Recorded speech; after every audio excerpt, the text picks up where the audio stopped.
Hello there. Today we are going to be proving that air takes up space by doing a simple experiment. For this experiment, we are going to be needing a bottle and a balloon. So we're going to be blowing the balloon so that you guys know it works.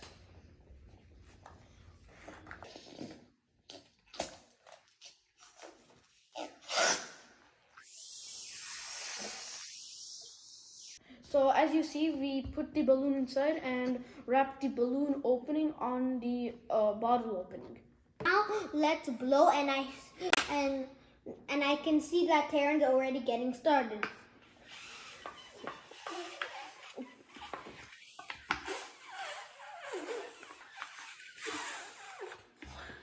Okay, so my balloon was blowing a little bit, but Terran was not, because my bottle has a hole. Terran, can you put that there? The hole is right here, and we're using this stick so that you guys can see more clearly that the hole is actually there.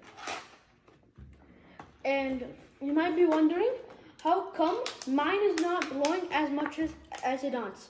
The reason to this, and because it does not have a hole, all that trapped air is inside the bottle. You see, as we talked in the beginning, air takes up space. And this is true.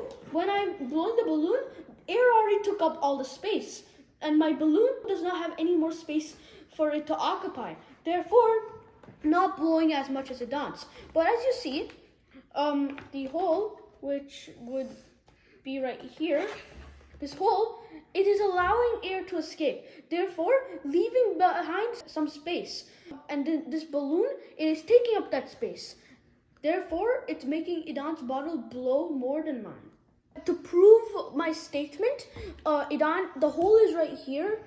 Let me show you guys. The hole is right here, and Idan's going to be blowing it to prove that air is actually escaping. Idan, you might want to, do it. Yeah, blow.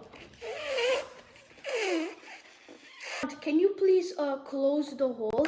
If you still blow, we can see if air is still escaping and a balloon is still able to blow up.